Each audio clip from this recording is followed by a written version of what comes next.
अस्सलाम वालेकुम। मैं आसिया खबर वर्ड्स आर सीड के चैनल पर आपकी खिदमत में फिर हाजिर हो रही हूँ और आज जो मौजू मैं लेकर आई हूँ आपके पास उसका नाम है एम्पावरमेंट और इसमें हम बात करेंगे औरत और औरत कायनात का सबसे खूबसूरत नाम और मगर इसको सबसे नाजुक समझा जाता है और हैरत की बात ये है कि ये नाजुक औरत जो है मजबूत तरीन रिश्ते बनाती है, रिश्ते बनाती है, घर बनाती है, माशरे बनाती है और पूरी दुनिया की जो मजबूती है वो एक औरत पर बेस करती है। तो मैं अपनी बात खत्म करूंगी एक छोटा सा शेर बोलकर, तू खुद की खोज में निकल, किस लिए उदास है, तू चल, तेरे वजूद की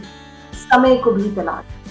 तो आज जिन दो खवातीन को हमने इस प्रोग्राम में इनवाइट किया है वो बहुत इंस्पायरिंग है और उनकी बड़ी जो है ऐसा जर्नी है जो अगर आप सुनेंगे तो हम सब के दिल को वो इनलाइटन करते हैं करेंगे। सबसे पहले मैं आयशा को इनवाइट करूंगी कि वो बात करें। आयशा के लिए एक बात कहना चाहती हूँ कि इनके साथ मैंने काम किया और इनकी सबसे जो खूबसूरत बात है मुझे बड़ी हैरान भी करती, बड़ी अमेजिंग बात है कि बड़ी क्लैरिटी है इनकी ज़ात में और हर चीज़ को वो इतना सेग्रीगेट करके इतने अच्छे से समझा देती है कि बहुत अमेजिंग उस्ताद है वो, उनसे मैंने बहुत कुछ सीखा। तो जी आयशा, आपका क्या पॉइंट ऑफ व्यू है about empowerment and please explain empowerment. Thank you so much Asiya, it's a pleasure to be here today with you और बहुत बहुत खुशी हो रही है आपके साथ एक फर्स्ट फॉर्मल प्रोग्राम करते हुए। We been working together for some time but ये वाला चांस जो है ये thank you for the honour. So basically I started my journey, my professional journey back in 96 जब मैंने फास्ट लाहौर से ग्रेजुएट किया। We were interestingly 2 girls in a batch of 50 students।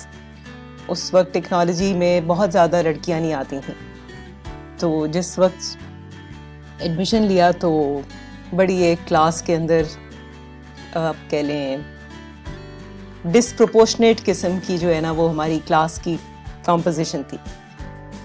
खैर हमने ग्रेजुएट कर लिया, समीन एंड आई। समीन आजकल जो है she is doing her PhD माशाल्लाह और मैं जो है I started my professional journey in 96। उसके बाद सॉफ्टवेयर इंजीनियर से स्टार्ट करके तो आज I am running my own software house Tech Hive Private Limited के नाम से। So over these many years बहुत सारी चीज़ें एक्सपीरियंस की। अब कमिंग टू योर क्वेश्चन, मेरे लिए एम्पावरमेंट जो है ना it's a combination of 3 things. Power, authority आती है जिम्मेदारी के साथ, so it's a combination of authority, responsible decisions और इसको मैं एम्पावरमेंट की बजाय थोड़ा सा एड साथ लगा लेती हूँ। It is empowerment, it has to be backed by some education, some knowledge के आप वो डिसीजन किस बेसिस पे ले रहे हैं। So that's my definition of empowerment. तो बिल्कुल ठीक है। एम्पावरमेंट ये है कि पावर है, अथॉरिटी है, लेकिन वो अथॉरिटी बहुत सही डायरेक्शन में जब जाएगी जब आपके पास एजुकेशन होगी, जब आपके पास और आप अपनी जिम्मेदारी को भी महसूस करेंगे। सो एट अ पर्सनल लेवल मुझे लगता है कि हम इंडिविजुअल लेवल पे बड़ी छोटी छोटी डिसीजंस होती हैं। Am I free to meet anyone that I like is one decision. Girls के लिए बड़ा इंपॉर्टेंट होता है। आपको एजुकेशन में जब पढ़ रहे होते हैं कंस्ट्रेंट्स भी होती हैं हर तरह की। So am I free to meet anyone that I like, am I free to work any place that I like. इस तरह के जिलियन सवाल होंगे जो कि एक जिनका फाइनेंशियल एम्पावरमेंट से डायरेक्ट ताल्लुक शायद नहीं होगा, बट जिम्मेदारी से बहुत ताल्लुक है। आप एक गलत फैसला करते हैं तो उसका इम्पैक्ट जो है it goes beyond your own self, वो आपके साथ जुड़े सारे रिश्तों को वो इम्पैक्ट कर सकता है। तो यहाँ पे मुझे लगता है कि आप एम्पावर्ड तो होते हैं इन वन कैपेसिटी और दी अदर, बट आपको अपनी जिम्मेदारी को देख के और फिर फैसले करने चाहिए so that you're eventually end up in a better position. तो बात है जिम्मेदारी की, और ये सबसे इम्पोर्टेंट पार्ट है कि जिम्मेदारी जो है उसको कैसे दिया जाए, कैसे भेजा जाए, कैसे महसूस कराया जाए, क्योंकि इसके ऊपर फिर सारी चीजें बेस करती हैं। चले जी, अब बुशरा पास करते हैं और उनसे पूछते हैं कि उनके का क्या पॉइंट ऑफ व्यू है about empowerment. Thank you so much, Madam Asya, and I love the point of view. And Madam Asya, आपकी बातें और आपका point of view सुन के मुझे बड़ा मजा आया। तो मैं अपना intro तो I would just give a brief intro। मैं क्या करती हूँ, I'm working in automotive industry for last I don't know 17 years हो गया अब तो यहाँ in a finance department। और वो भी एक journey है। मेरी तो life is a part journey। I think everyone's life is a journey, different phases। बहुत सीखते हैं। So I am actually a corporate office में I've been working for the last 4 years now with the same company, commercial controller, finance में हूँ। बहुत there are a lot what we learn on a daily basis, but the professional side कर दें इसे professional level को, अगर हम और empowerment को देखें तो मेरा ख्याल as a woman, as a girl, we all go through। I think there is I won't find a single girl who can say I didn't have any problem or any yes. I think everyone faces some sort of challenges on their own. I've faced myself as well, and that time I guess if I go back 10 years, I say what I learned in one word, if I need to explain empowerment, is a self-worth। ये जो self-worth होती है हमें पता ही नहीं, because हमें बताया नहीं जाता। We are not, हमें बताया बड़ा कुछ जाता है, but ये self-worth को उसमें से eliminate कर दिया जाता है। तो हमें यही concept होते हैं, you feel guilty if you do something for yourself, but you know you gotta give yourself to everybody। आपने सब कुछ देना है, relative, family, friend, whatever। You have to be giver, and I'm not saying कि giver होना गलत है, but at the same time you have to give yourself what you do। ये मुझे तो लगता है that's where I learned on this journey, this one thing, and it flipped my life। So for me that's definitely for me as a okay। बात बुशरा जो है, मैं उनको क्या कहूँ कि बुशरा जो है वो हम सब के लिए एक बहुत बड़ी इंस्पिरेशन है, और इसलिए मैंने डायरेक्टली बुशरा से बात करी।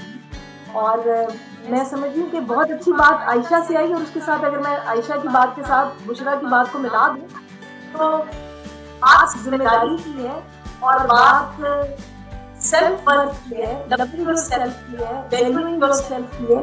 तो मुझे लगता है कि ये दो चीजें अगर इनकलकेट कर दी जाएं बेटियों में तो वो उससे ज्यादा मजबूत और कुछ नहीं हो सकता। जी, शी इज बिल्कुल एब्सोल्युटली राइट, बिकॉज अगर आप डिसीजंस लेते हैं और ओवर टाइम वो ठीक होते चले जाते हैं तो ऑटोमेटिकली उससे सेल्फ एस्टीम और सेल्फ वर्थ आती है।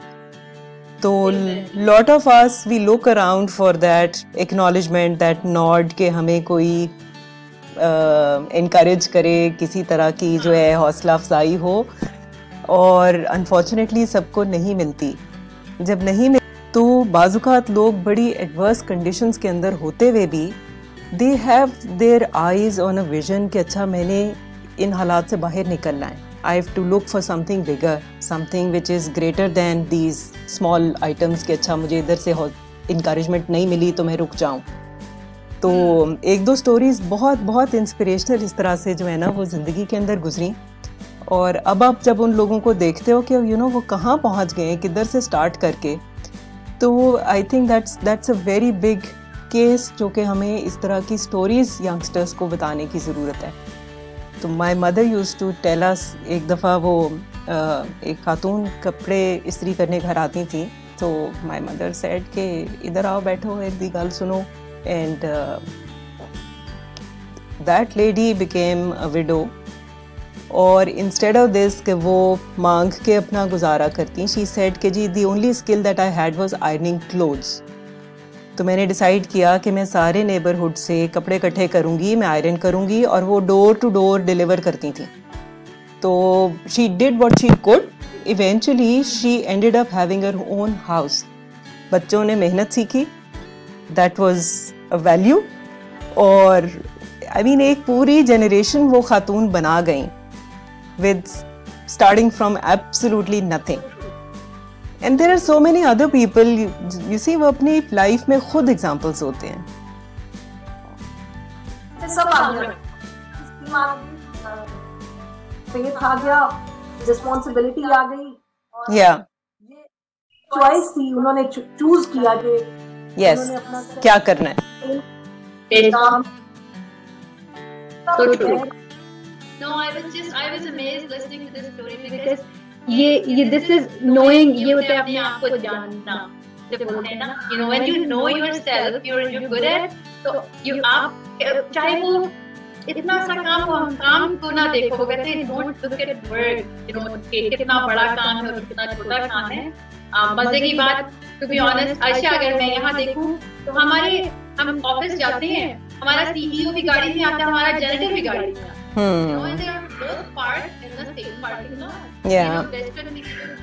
बड़े मजे की है, इक्वालिटी बोलते हैं आप इसे, आपको मर्जी इक्वालिटी, और यहाँ इन्होंने ये हमारे हैं, इक्वालिटी चीजें हमें दी गई हैं। एग्जैक्टली, फॉलो इम्प्लीमेंट करके ये कहाँ से कहाँ पहुँचे। हमें इक्वालिटी में हम अगर पीछे जाए तो हमारे को भरा पड़ा है स्टोरी, हमारे अपने हिस्ट्री भरी हुई है।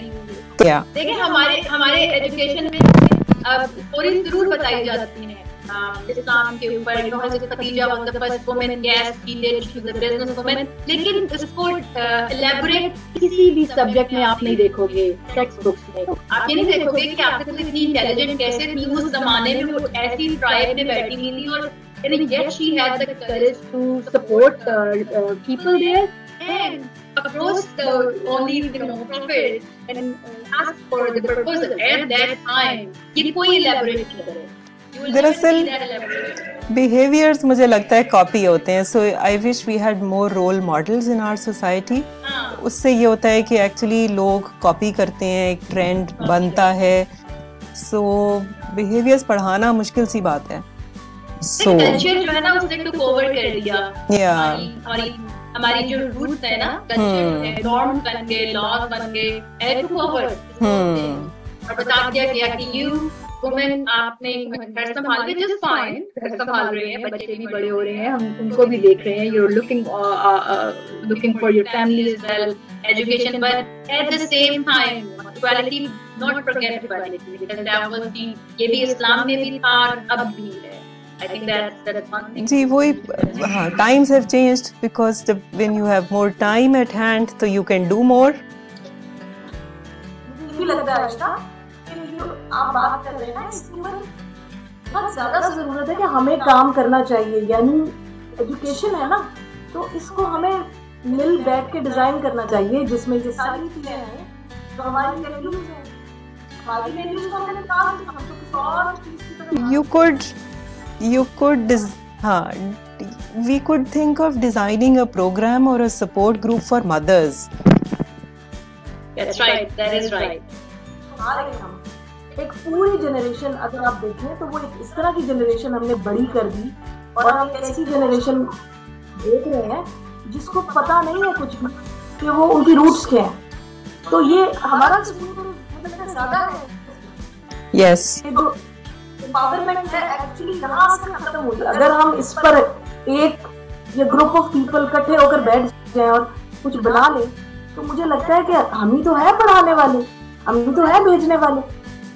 मुझे लगता है इसके लिए मिलकर बैठने की बड़ी जरूरत है, और मिलकर बिठाने वाले लोग नहीं। बिल्कुल है, और एक्सपीरियंसेस शेयर करने की बात है। जैसे हमारी ट्रेनिंग हमारी वालदा ने की, कहने को she was a stay at home mom, but she was financially independent, अपना सारा मामला फाइनेंशियल्स जो थे वो घर बैठ के देखती थी एंड शी मेड श्योर कि सब बच्चियां जो हैं और बच्चे इंक्लूसिव बच्चे हैंडल कर सकें अपनी तो बात ये है कि वो अगर आप पीछे से ही एम्पावर्ड नहीं है with the right skill set तो आप आगे बहुत सारी चीज़ों के साथ में डील नहीं कर सकते। yes. तो मदर से फादर करती है, पहले तो मदर से फादर करती है। यस, आगे तालीम और तरबियत दोनों से ये जो डायरेक्शन सेटिंग है, जिम्मेदारी का एहसास है, I think it was extremely important, driven home at the right time कि जी you responsible for your households, तो आप जो मर्जी उसके साथ करें that's fine, but at the end of the day हमारी फैमिली यूनिट की बेसिस यही है। No doubt. तो ये जो है सेल्फ स्टीम, सेल्फ वर्थ जो है बहुत इम्पोर्टेंट है और ये बनना चाहिए। इस बीच में जो कामयाबी है, जैसे आयशा ने कहा कि ये सेल्फ वर्थ बनाती है, तो रिजेक्शन जो है वो भी तो आती है बहुत, और उसको कैसे फेस करता है इंसान, या क्या एक स्किल सेट होता है जिसके थ्रू रिजेक्शन में से इंसान सही सलामत सही से बाहर आता है और फिर वो और अच्छे से इवॉल्व होके काम करता है।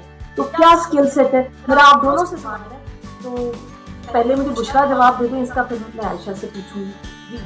मेरा तो कहना है रिजेक्शन होना बड़ा मस्त है, क्योंकि रिजेक्शन ही तो हमें ऊपर लेके जाता है। दिस इज लाइक हम जब बर्डर सीड के प्रोग्राम करते हैं कि जब आप एक सीड को मट्टी में डालते हो तो कहते हैं ये क्या कर दिया, मुझे डार्कनेस में डाल दिया, बट दैट इज एग्जैक्टली वहीं से तो उसने पुल लेना है, वहीं तो पुल होगा। अगर वो पुल नहीं है तो वो प्लांट कभी बाहर नहीं निकलेगा।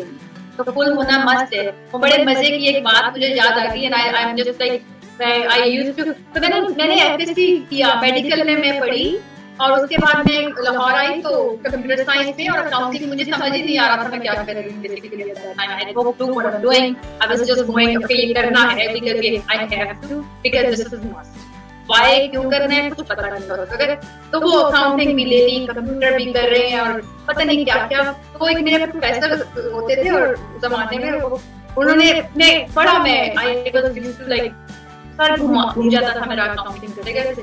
वो कहते Bushra do forever in your life, पर अकाउंटिंग कभी ना करना। मैं फाइनेंस की हेड हूं यहाँ। मेरी जिंदगी में वो जो एक सेंटेंस है ना, वो मैं हमेशा मैं दुआएं देती हूँ कि वो सेंटेंस मुझे कभी नहीं भूल, क्योंकि he said that to me and I said well ये कैसे हो सकता है कि मैं नहीं कर सकती, I can do it right, तो मुझे पुश मिला for whatever stance he said, I took it the way I had, वो मैंने लिया और I'm seeing myself maybe अगर वो शख्स मुझे उसको ना कहता तो आज मैं यहाँ ना हो, मैं भी कहीं और होती, पर इस टाइम में ना, बिकॉज़ वो मैंने बना लिया, वो चैलेंज बन गया। आई थिंक ये चैलेंज होना मस्त होता है, रिजेक्शन आना एक ब्लेसिंग होती है। लुक एट दिस वे, ये ब्लेसिंग होना चाहिए। When I got married तो मुझे लगता था कि मैं कोप ही नहीं कर पाऊंगी, I am just unable to cope with this new life. तो within no time I resigned and I said कि बस एंड ऑफ जर्नी ना, बस फिनिश हो गया। तो it took me almost a year and a half to realise कि नहीं, मैंने गलत फैसला किया था। तो then I joined the workforce back again. उसके बाद बहुत सारे मौके आते हैं जहाँ पे आप डिसअपॉइंटमेंट फेस करते हो, which is a form of rejection. तो वहाँ पे इट इज़ एक्सट्रीमली डिफ़िकल्ट कि आपका जो एक पर्सनल रिव्यू प्रोसेस होता है ना, to be able to see your situation from a third person's perspective, दूर खड़े होकर अपनी सिचुएशन को एनालाइज करना बड़ी एक आई वुड से स्किल है। It doesn't come easy. तो इसका मतलब है कि कोई ना कोई ज़रूर होता है जो आपको उस रिजेक्शन में थोड़ा सा एक बिलीव देता है कि आप उसमें से बाहर आ सकते हो, या कभी इंसान बिल्कुल अकेला होता है। देखिए, एक तो डेफिनेटली आप अल्लाह से मदद तो आप हर वक्त मांगते हैं, और मेंटोर्स होने बहुत एसेंशियल हैं। एक कम्युनिटी, एक support network, professional mentors, it doesn't matter कि क्या जेंडर है, but I think they are very important to have. तो लाइक माइंडेड लोगों के साथ आपको ज़रूर इंगेज करना चाहिए और अपने नेटवर्क को बिल्ड करना चाहिए। That's how you learn. Again I am saying कि everything goes back to learning. मैं 3-4 साल सोचती रही कि ये पैसों को किधर इन्वेस्ट करते हैं। I was just extremely shy / ashamed to admit के मुझे इन्वेस्टमेंट ऑप्शंस नहीं पता थे। तो एक दिन जो है वो, and I was reasonably senior at that time, team lead बन गई हुई थी। तो I took my team out for lunch. तो मैंने उस दिन बड़ी हिम्मत करके बॉयज़ से पूछा, मैंने कहा आप लोग what do you do with your savings? तो I was shocked at the answer. पहले shocked और उसके बाद I went out laughing. मैंने कहा मैंने एवं इतना टाइम ज़ाया किया। Because they said, पता नहीं, मैं तो अपने भाई को दे देता हूँ, मैं अपने अब्बू को दे देता हूँ, and so on and so forth. मतलब उनका नॉलेज उतना ही जीरो था जितना मेरा। मैंने कहा all right, I know what I'm going to do now. तो जहाँ रिस्क भी लेना चाहिए। आपने डिसाइड किया आपने ऊपर? ऑफ कोर्स किया, because again when I realise कि यार ये तो बराबर लेवल प्लेइंग फील्ड है एंड यू नो बड़ी लंबी जर्नी है, तो I might as well start. और अगेन फाइनेंशियल रिस्क भी वैसे ही है, बिकॉज लोग एम्पावरमेंट को आमतौर पे फाइनेंशियल्स के साथ ज़्यादा देखते हैं as compared with the other aspect. तो फाइनेंशियल एम्पावरमेंट आपकी अच्छी बात है, बट अगर आप उसको विदाउट नॉलेज एक्सरसाइज करने की कोशिश करते हैं, you and up taking decisions जो आपको ही हर्ट करते हैं और काफ़ी बुरी तरह हर्ट कर सकते हैं। तो आई एम नॉट सेइंग कि ये लेने नहीं चाहिए, मैंने खुद लिए, आई मेड मिस्टेक्स, लेकिन तब तक आई हैड दैट सेंस कि I am going to take small risks. मैंने ओवर टाइम अपने रिस्क साइज को इंक्रीज किया। और तब भी आप बेसिक प्रिंसिपल्स फॉलो करते हैं, you don't put all your eggs in one basket and so on and so forth. So पहला जब स्टॉक्स की ट्रेडिंग के लिए अकाउंट खोला तो उसकी वेरिफिकेशन होती है, and someone called and said कि जी आपने कभी जो है वो काम किया ट्रेडिंग का? And I said no. उस शख्स को समझ नहीं आई कि what's going into this female, this is like 15-16 years back. हाँ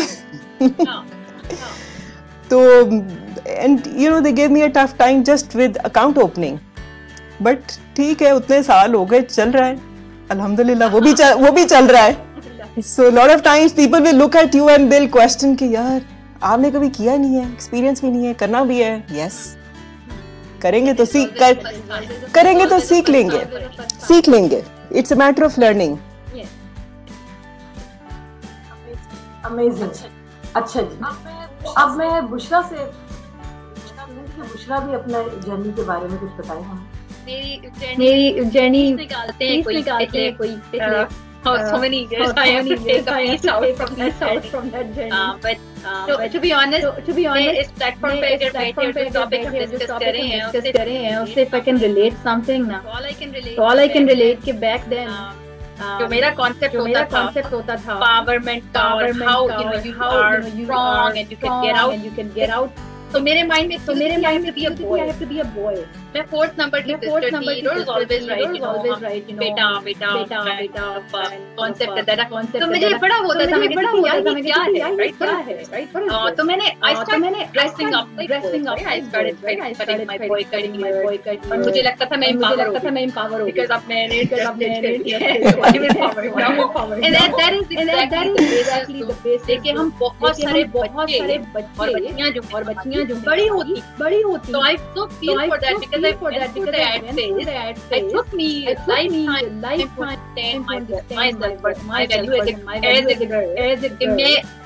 I was actually more powerful because I was a girl. I actually did all that. No, I don't have to. I don't have to face our you know norm Pakistan में या Asian countries में आप जाते हो बाहर निकल रहे हो, अकेले नहीं जाना, साथ जाना है, भाई को लेके जाओ, वो काइंड ऑफ है हमारा. तो उसमें भी उस कॉन्सेप्ट में भी आपने एजुकेशन भी ली, पढ़ा भी, जॉब भी गए, बाहर भी गए, everything you done. So then I realized कि नहीं, and then I stopped myself and I said 20 years of my life I just thought I had to another gender empowerment or other level, but उन धक्कों में बड़ा सीखा, बड़े लोग मिले, बड़े टीचर मिले और बड़े ऐसे लोग मिले जिन्होंने otherwise मेरे father-in-law say some people are wise, some are other teachers, so you हमें wise और हमें otherwise जो हमें डील और डीलिंग से उनका एसेंस लेके जब मैं कनाडा आई तो मेरे लिए तो यहाँ पे जिंदगी I was born again, right? It's like I gotta start my life from scratch again.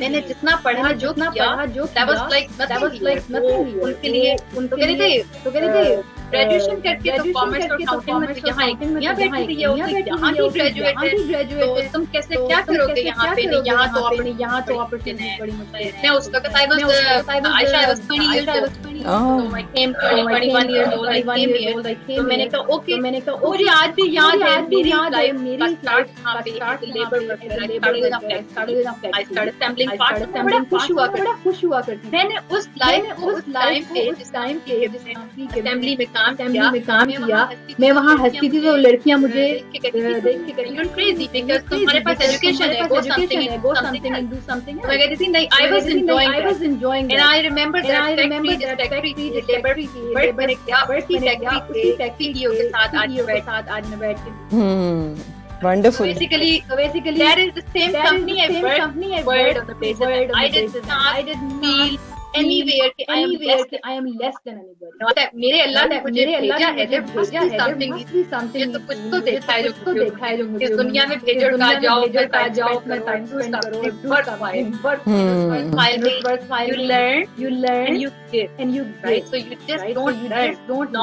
Knowledge तो हम सारे लेते हैं, but I think knowledge becomes wisdom when we give to people. हम उस knowledge को हमने अंदर किसी ने सवाल किया किसी के दुनिया में सबसे richest land कौन सा है? तो people started किसी ने कहा जी मक्का यहाँ पे है घर, someone said no, तो बिल गेट का जहाँ घर है, माइक्रोसॉफ्ट है जहाँ पे सबके अपने आंसर।